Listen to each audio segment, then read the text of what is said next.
அனைவருக்கும் ஆர்சிசியின் அன்பான வணக்கங்கள். இன்றைக்கி நம்ம என்ன வினாக்கள் பார்க்க போகிறோன்னா, பொருளாதாரத்திலிருந்து முக்கிய வினாக்கள் என்று நான் பார்க்க போகிறோம். எந்தெந்த தலைப்பிலிருந்து வினாக்கள் பார்க்க போகிறோன்னா, இந்திய வங்கியின் வரலாறு, அதன் தோற்றம் பார்க்க போகிறோம். அடுத்தது கடைசியாக 5 ஆண்டு திட்டத்தை பற்றி பார்க்க போகிறோம். அதற்கு முன் நீங்கள் சேனலை சப்ஸ்கிரைப் பண்ண மறக்காமல் சப்ஸ்கிரைப் பண்ணிக்கோங்க. வாங்க வினாக்கள் பார்க்கலாம். உலகின் முதல் வங்கி எங்கு தொடங்கப்பட்டது? இங்கிலாந்தில். உலக வங்கிகளின் தாய் எனப்படுவது எதுன்னா இங்கிலாந்து வங்கி. இந்தியர்களால் இந்தியாவில் தொடங்கப்பட்ட முதல் வங்கி எது? பஞ்சாப் நேஷனல் வங்கி. இம்பீரியல் வங்கி SBI state bank of India என எப்பொழுது பெயர் மாற்றம் செய்யப்பட்டது? கிபி 1955. இந்திய வங்கிகள் எப்பொழுது தேசியமயமாக்கப்பட்டன? கிபி 1969. தற்பொழுதுள்ள தேசியமயமாக்கப்பட்ட வங்கிகள் எண்ணிக்கை 19. இந்தியாவில் மிகப்பெரிய வங்கி எது? SBI state bank of India தான். ரிசர்வ் வங்கி எப்பொழுது தொடங்கப்பட்டது? 1935 ஏப்ரல் 1. ரிசர்வ் வங்கி 1935 ஏப்ரல் 1 துவங்கப்பட்டது. ரிசர்வ் வங்கி எப்பொழுது நாட்டுடைமையாக்கப்பட்டதுன்னா கிபி 1949. மைய வங்கி மற்றும் வங்கிகளின் வங்கி எனப்படுவது எது என்ற வினாவிற்கு ரிசர்வ் வங்கி என்பது விடையாகும். மைய வங்கி ரிசர்வ் வங்கி, வங்கிகளின் வங்கி ரிசர்வ் வங்கி. ரூபாய் நோட்டுகளில் கையெழுத்திடுபவர் யார் என்ற வினாவிற்கு ரிசர்வ் வங்கி கவர்னர். ₹1 நோட்டை தவிர பாக்கி எல்லாத்துலேயும் அவர் தான் கையெழுத்து போடுவார். ₹1 நோட்டில் கையெழுத்திடுபவர் யாருன்னா மத்திய நிதித்துறை செயலர். ரிசர்வ் வங்கி எந்த ரூபாய் நோட்டுகளை வெளியிடும்னா ₹2 நோட்டு முதல் ₹2000 நோட்டு வரை வெளியிடும். ₹1 நோட்டை மட்டும் வெளியிடுபவர் யாருன்னா மத்திய அரசு. நாணயங்களை வெளியிடுவது எதுன்னா இந்திய நிதி அமைச்சகம். நாணயங்கள் எங்கு அச்சடிக்கப்படுகின்றன? மும்பை, கொல்கத்தா, ஹைதராபாத், நொய்டா. இந்த மும்பை, கொல்கத்தா, ஹைதராபாத், நொய்டா இதெல்லாம் எங்கெங்க அச்சடிக்குது? நம்ம எப்படி இந்த நாணயத்தை கண்டுபிடிக்கலாம்னா, அந்த ரூபாய் நாணயத்தோட கீழ் பகுதியில் பார்த்தீங்கன்னா ஒரு ஸ்டார் போட்டிருக்கும், அல்லது ஒரு டைமண்ட் போட்டிருக்கும், அல்லது ஒரு புள்ளி வச்சிருக்கும், அல்லது ஒன்றும் இல்லாமல் இருக்கும். ஸோ இந்த புள்ளி, இந்த டைமண்டு, இந்த நட்சத்திர குறியீடு இதை கொண்டு இது எங்கெங்க அச்சடிக்கப்படுகின்றதுங்கிறது அதை வச்சு தெரிஞ்சு கொள்ளலாம். ரூபாய் நோட்டுகள் எங்க அச்சடிக்கப்படுகின்றன? நாசிக் மற்றும் தேவாஸ்ங்கிற பகுதியில் அச்சடிக்கப்படுகின்றன.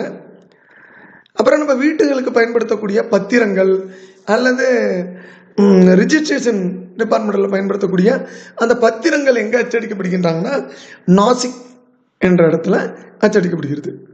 முதல் ஊதிய குழுவின் தலைவர் யார்? எஸ் வரதாச்சாரி, கிபி 1946. 6வது ஊதிய குழுவோட தலைவர் யாருன்னா என் ஸ்ரீகிருஷ்ணா, கிபி 2006. 7வது ஊதிய குழுவோட தலைவர் யாருன்னா அசோக் குமார் மாத்தூர். வெளிநாட்டில் அதிக கிளைகளை உடைய வங்கி எதுன்னா பரோடா வங்கி. இந்த பரோடா வங்கி தான் வெளிநாட்டில் அதிக கிளைகளை உடைய வங்கியா இருக்கிறது. ஏற்றுமதி இறக்குமதிக்காக ஆரம்பிக்கப்பட்ட வங்கி எக்ஸிம் வங்கி, எக்ஸ்போர்ட் அண்ட் இம்போர்ட் பேங்க். கிபி 1982 ஆரம்பிக்கப்பட்டது. அடுத்தது சர்வதேச நிதி அமைப்பு இன்டர்நேஷனல் மானிட்டரி ஃபண்ட் எங்கு உள்ளதுன்னா வாஷிங்டனில் உள்ளது.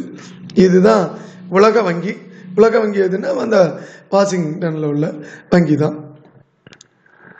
இந்தியாவில் பெண்களுக்காக தொடங்கப்பட்ட வங்கி எது என்ற வினாவிற்கு பாரதிய மகிழா வங்கி என்பது விடை.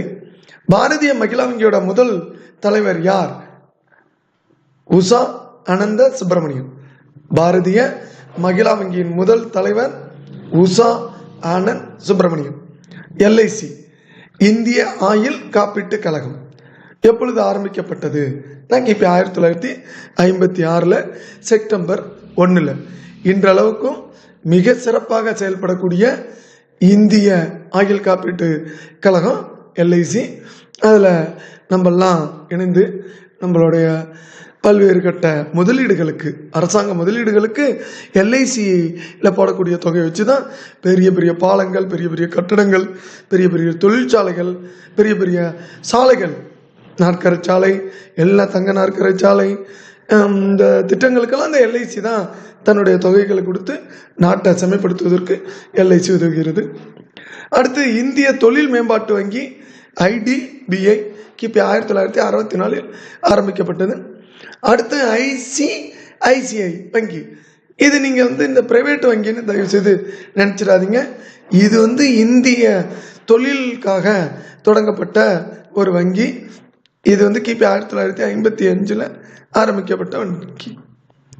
இம்பீரியல் பேங்க் ஆஃப் இந்தியா, அதான் SBI, கிபி 1921 ஆரம்பிக்கப்பட்டது. பாரதிய மகிழா வங்கி ஆரம்பிக்கப்பட்ட நாள் 2013 நவம்பர் 19. அடுத்து GIC என அழைக்கப்படுகின்ற பொது காப்பீட்டு கழகம் எப்பொழுது ஆரம்பிக்கப்பட்டதுன்னா கிபி 1972. அடுத்தது நபார்டு, தேசிய வேளாண்மை மற்றும் கிராம மேம்பாட்டு வங்கி, நபார்டு பேர். இது கிபி 1982 ஆரம்பிக்கப்பட்டது. அடுத்து இந்திய சிறுதொழில் மேம்பாட்டு வங்கி SIDBI பேர். SIDBI பேர். கிபி 1990 ஆரம்பித்தாங்க. வங்கிகளின் வரலாறு பார்ப்போம். ஹிந்துஸ்தான் வங்கி இந்தியாவின் முதல் வங்கி. இது எந்த ஆண்டு ஏற்படுத்தப்பட்டதுன்னா 1770. ஹிந்துஸ்தான் வங்கி தான் இந்தியாவின் முதல் வங்கி. எந்த ஆண்டு ஏற்படுத்தப்பட்டதுன்னா 1770. அடுத்தது இந்தியாவில் உள்ள வங்கிகளின் அமைப்பு பிரசிடென்சியல் வங்கிகளால் கட்டுப்படுத்தப்பட்டு ஆதிக்கம் செலுத்தப்பட்டு வந்தது. இந்தியாவில் உள்ள வங்கிகள் அமைப்பு பிரசிடென்சி வங்கியால் கட்டுப்படுத்தப்பட்டும் ஆதிக்கம் செலுத்தப்பட்டது. மொத்தம் இந்தியாவில் 3 பிரசிடென்சி வங்கிகள் இருந்தது. வங்காள வங்கி, மும்பை வங்கி, சென்னை வங்கி. வங்காள வங்கி 1809 ஆண்டு ஏற்படுத்தப்பட்டது. மும்பை வங்கி 1840 ஆண்டு ஏற்படுத்தப்பட்டது. சென்னை வங்கி 1843 ஆண்டு ஏற்படுத்தப்பட்டது. இந்த 3 தான் பிரசிடென்சி வங்கி என்று அழைக்கப்பட்டது. இந்த 3 வங்கியுமே ஒன்றிணைக்கப்பட்டு 1921 ஆண்டு இம்பீரியல் வங்கி என்று அழைக்கப்பட்டது. அடுத்து இந்த இம்பீரியல் வங்கி எல்லாமே 1955 ஆண்டு ஸ்டேட் பேங்க் ஆஃப் இந்தியா என்று அழைக்கப்பட்டது. மொத்தம் 3 பிரசிடென்சி வங்கி எல்லாம் ஒன்றிணைந்து இம்பீரியல் வங்கி என்று அழைக்கப்பட்டது. அடுத்தது 1955 ஆண்டு இந்த இம்பீரியல் வங்கி என்னவாக மாற்றப்பட்டதுன்னா ஸ்டேட் பேங்க் ஆஃப் இந்தியாவாக மாற்றப்பட்டது. அடுத்தது RBI பற்றி பார்ப்போம். இந்திய ரிசர்வ் வங்கி வரலாறு பற்றி பார்ப்போம். இது 1934 ஆண்டு சட்ட விதிப்படி 1935 ஏப்ரல் 1 அமைக்கப்பட்டது. RBI எந்த ஆண்டு அமைக்கப்பட்டதுன்னா 1935 ஏப்ரல் 1. அடுத்தது இந்த ரிசர்வ் பேங்க் ஆஃப் இந்தியா எந்த ஆண்டு நாட்டுடைமையாக்கப்பட்டதுன்னா ஜனவரி 1 1949. ஜனவரி 1 1949 ஆண்டு தேசியமயமாக்கப்பட்டது RBI. அடுத்தது 1937 தலைமை அலுவலகம் கல்கத்தாவிலிருந்து மும்பைக்கு மாற்றப்பட்டது. 1937 தலைமையகம் கல்கத்தாவிலிருந்து மும்பைக்கு மாற்றப்பட்டது. RBIயோட முதல் ஆளுநர் யாருன்னா ஓஸ்போர்ன் ஸ்மித். RBIயோட முதல் ஆளுநர் யாருன்னா ஓஸ்போர்ன் ஸ்மித். இப்போ தற்போது ஆளுநராக யார் உள்ளதுன்னா சக்திகாந்த் தாஸ் இருக்காங்க. அடுத்தது பார்ப்போம். நிர்வாகத்தில் மைய வங்கி மற்ற இந்திய வங்கிகளின் நெறியாளர். அடுத்தது கடைசி நிலை கடன் ஈட்டுவோன்னா வணிக வங்கிலாம் தன்னுடைய நிதிநிலை பற்றாக்குறையின் போது இந்த ரிசர்வ் வங்கி அந்த வணிக வங்கிக்கு கடன் உதவி வழங்கி அந்த நிதிநிலையை மேம்படுத்திடும். அடுத்தது ஆளுநர், 4 துணைநிலை ஆளுநர் மற்றும் மைய அரசால் நியமிக்கப்படும் மைய நிர்வாக குழு உறுப்பினர்கள் உள்ளார்கள். இதோட RBIயோட பணி என்னன்னா காகித பணம் வெளியிடுதல், அரசின் வங்கியாக செயல்படுத்தல், அரசிற்கான நிதி வருவாயை பெற்றுக்கொள்ளும் மற்றும் அரசின் செலவினங்களுக்கு பணம் வழங்குதல். அடுத்தது இந்திய வங்கி அமைப்புகளை நெறிப்படுத்துதல், அந்நிய செலவாணியின் பாதுகாவலன், கடன் அளிப்பை நெறிப்படுத்தல். இது எல்லாமே RBIயோட பணிகள். இதை நான் ஒரு ஸ்க்ரீன்ஷாட் எடுத்து வச்சுக்கோங்க. இது அப்படியே ஓகே. அடுத்து பண வீக்கம் பண வாட்டம்னா என்னென்னு பார்ப்போம். வீக்கம்னா மக்கள்கிட்ட எல்லாத்தையும் பணம் அதிகமாக இருக்கும், அதனால் பணத்தோட மதிப்பு கம்மியாகவும் அதோட வாங்கும் பொருளோட மதிப்பு அதிகமாகவும் இருக்கும். பணம் வைக்கணும் பார்ப்போம். கடன் பெறுதல் எளிது, ஏன்னா மக்கள்கிட்ட எல்லாத்தையும் பணம் அதிகமாக இருக்கும். நுகர்வோர் அதிகம் நுகர்வர், மக்கள்கிட்ட அதிகமாக பணம் இருக்கிறதுனால அதிகமாக நுகர்வார்கள். அடுத்து வியாபாரம் விசாலமாகும். அடுத்து அதிக மக்களுக்கு வேலை வாய்ப்பு பெறுவார்கள். மக்கள் அதிகம் செலவு செய்வார்கள். பணம் அதிகமாக இருந்தால் அதிகமாக செலவு செய்வாங்க. இது பணவீக்கம். அப்படியே அதுக்கு ஆப்போசிட் தான் என்னது, பண வாட்டம், மந்த நிலை. இது கடன் பெறுதல் கடினம். ஏன்னா மக்கள்கிட்ட யாற்றும் பணம் கம்மியாக தான் இருக்கும். அடுத்த நுகர்வோர் குறைவாக நுகர்வர். பணம் கம்மியாக இருக்கிறதுனால எல்லாருமே கொஞ்சமாக தான் நுகர்வார்கள். அடுத்த வியாபாரம் வரைக்கும் தள்ளி போகும், வியாபாரம் சரி நடக்காது. அடுத்தது வேலையின்மை அதிகரிக்கும். யார்ட்டையும் பணம் இருக்காது, அதனால் வேலைவாய்ப்பும் இருக்காது. அடுத்தது மந்த நிலையில், அதாவது பணம் வாட்டத்தில் உற்பத்தி குறையும். ஓகே, இதுதான் பணவீக்கம் மற்றும் பணவாட்டம். அடுத்தது நம்ம ஆர்பிஐ விதிக்கக்கூடிய வட்டி விகிதம். இது ரெப்போ வட்டி விகிதம் மற்றும் மீள் ரெப்போ விகிதம். ஃபர்ஸ்ட் நம்ம ரெப்போ விகிதம்னா வணிக வங்கிகளுக்கு மைய வங்கி குறுகிய காலத்திற்கு கடன் வழங்கும் பொழுது அதற்காக அந்த வட்டிக்காக விதிக்கப்படுகின்ற வட்டி விகிதமே ரெப்போ விகிதம் எனப்படுகிறது. மீள் ரெப்போ விகிதம்னா வணிக வங்கியிலிருந்து ஆர்பிஐ வாங்கும் கடனுக்காக இந்திய ரிசர்வ் வங்கி கொடுக்க விரும்பும் வட்டி விகிதமே மீள் ரெப்போ விகிதம் என்று அழைக்கப்படுகிறது. ரெப்போ விகிதம்னா வணிக வங்கிகளுக்கு மைய வங்கி குறுகிய கால கடன் வழங்கும் போது அதற்காக வட்டி விதிக்கும் வட்டி விகிதமே ரெப்போ விகிதம் என அழைக்கப்படுகிறது. இது வரைக்கும் போதும். அடுத்தது மீள் ரெப்போ விகிதம்னா வணிக வங்கியிடமிருந்து வாங்கும் கடனுக்காக இந்திய ரிசர்வ் வங்கி கொடுக்க விரும்பும் வட்டி விகிதமே மீள் ரெப்போ விகிதம் என அழைக்கப்படுகிறது. அதுனா முதல் 5 ஆண்டு திட்டத்தின் திட்ட காலம் என்ன? 1951 1956 வரை முதலாவது 5 ஆண்டு திட்டத்தோட திட்ட காலமா? முதலாவது 5 ஆண்டு திட்டத்தோட திட்ட காலம் 1951 1956 வரை. ரெண்டாவதுனா இரண்டாவது 5 ஆண்டு திட்டத்தின் திட்ட காலம் என்ன? 1956 1961 வரை. இரண்டாவது 5 ஆண்டு திட்டத்தின் திட்ட காலம் 1956 முதல் 1961 வரை. மூன்றாவது வினா, மூன்றாம் 5 ஆண்டு திட்டத்தின் திட்ட காலம் என்ன? 1961 1969 வரைக்கும். இந்த முதல் 3 5 ஆண்டு திட்டங்கள் வரிசையா அழகா 5 வருஷத்துக்கு நடந்திருக்கும். இடையில சின்ன பிரேக் விழுந்துட்டு அடுத்து 4வது 5 ஆண்டு திட்டம் வரும். 4ஆம் 5 ஆண்டு திட்டத்தோட திட்ட காலம் 1969 74 வரை. 4ஆம் 5 ஆண்டு திட்டத்தோட திட்ட காலம் 1969 1974 வரை. அஞ்சாவதுனா 5ஆம் 5 ஆண்டு திட்டத்தின் திட்ட காலம் என்ன? 1974 1979 வரை. 6ஆம் 5 ஆண்டு திட்டத்தோட திட்ட காலம் என்ன? 1980 1985 வரை. 6ஆம் 5 ஆண்டு திட்டத்தோட திட்ட காலம் 1980 1985 வரை. அடுத்து 7ஆம் 5 ஆண்டு திட்டத்தோட திட்ட காலம் என்ன? 1985 1990 வரை. 7ஆம் 5 ஆண்டு திட்டத்தின் திட்ட காலம் 1985 to 1990. எட்டாவதுனா 8ஆம் 5 ஆண்டு திட்டத்தின் திட்ட காலம் என்ன? 1992 to 1997. 8ஆம் 5 ஆண்டு திட்டத்தோட திட்ட காலம் 1992 97 வரை. 9வது 5 ஆண்டு திட்டம் திட்ட காலம் என்னன்னா 1997 2002 வரை.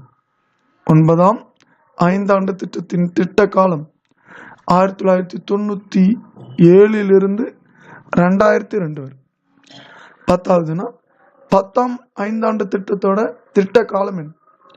2002 to 2007. 10ஆம் 5 ஆண்டு திட்டத்தின் திட்ட காலம் 2002 to 2007 வரை. 11வது 5 ஆண்டு திட்டம் 11ஆம் 5 ஆண்டு திட்டத்தின் திட்ட காலம் என்ன? 2007 2012 வரை. 11ஆம் 5 ஆண்டு திட்டத்தோட திட்ட காலம் 2007லேருந்து 2012 வரை. அடுத்து 12வது ஐந்தாண்டு திட்டம்.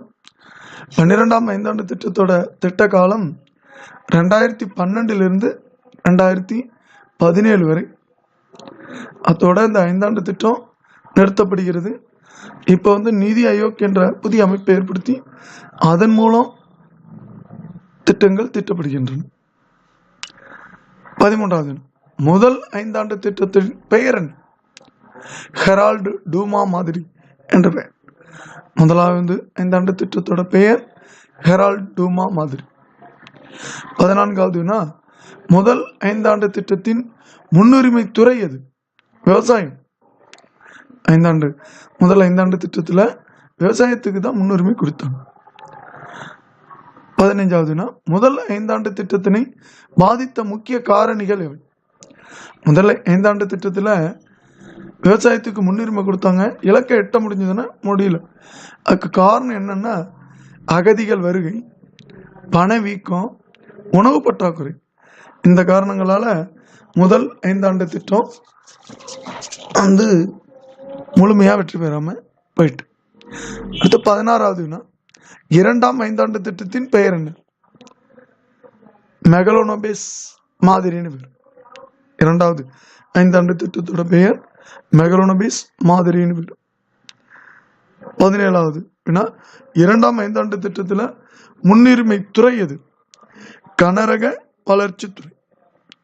தொழில்துறைக்கு நல்ல வாய்ப்பை தந்தாங்க இரண்டாம் ஐந்தாண்டு திட்டத்தில். 18வது மூன்றாம் ஐந்தாண்டு திட்டத்தின் முக்கிய குறிக்கோள் என்ன? தற்சார்புள்ள பொருளாதாரமாக உருவாக்குதல். இதுதான் மூன்றாவது ஐந்தாண்டு திட்டத்தோட முக்கிய குறிக்கோளாக இருந்தது. என்னன்னா தற்சார்புள்ள பொருளாதாரமாக உருவாக்குதல். அடுத்து 19வது மூன்றாவது ஐந்தாண்டு திட்டம் தோல்விக்கான காரணம் என்ன? ஏன் அந்த அளவுக்கு வெற்றி பெற முடியலன்னா சீன ஆக்கிரமிப்பு, 2வது பாகிஸ்தான் போர், 3வது கடும் வறட்சி. இதெல்லாம் மூன்றாவது ஐந்தாண்டு திட்டத்தில் அதை இலக்கை எட்ட முடியாமல் போய்விட்டு. மூன்றாவது ஐந்தாண்டு திட்டத்தோட தோல்விக்கான காரணம், அதாவது இலக்கை எட்ட முடியாததற்கு காரணம் சீன ஆக்கிரமிப்பு, பாகிஸ்தான் போர், கடும் வறட்சி ஆகியன. இந்த மூன்றாவது ஐந்தாண்டு திட்டத்துக்கு பிறகு திட்ட விடுமுறை காலம் என்று பெயர். அதுதான் 1966லேருந்து 1969 வரை. இந்த காலகட்டங்கள்லாம் ஐந்தாண்டு திட்டம் போட முடியல, ஆனால் ஓராண்டு திட்டங்கள். அதுதான் திட்ட விடுமுறை காலத்தில் அறிமுகப்படுத்தப்பட்ட திட்டம் எதுன்னா ஓராண்டு திட்டங்கள். 3 திட்டம், 66க்கு 1, 67க்கு 1, 69க்கு 1, இப்படி ஐந்தாண்டு திட்டங்கள் போடப்பட்டுள்ளன. 22வது நான்காம் ஐந்தாண்டு திட்டத்தின் முக்கிய குறிக்கோள் என்ன? நிலையான வளர்ச்சி, தன்னிறைவு நோக்கிய முன்னேற்றம்.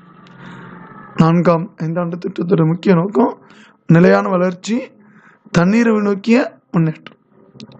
23வது நான்காம் ஐந்தாண்டு திட்டம் தோல்விக்கான காரணம் பங்களாதேஷ் அகதிகளின் வருகை, அடுத்து பருவமழை பொய்த்ததும்.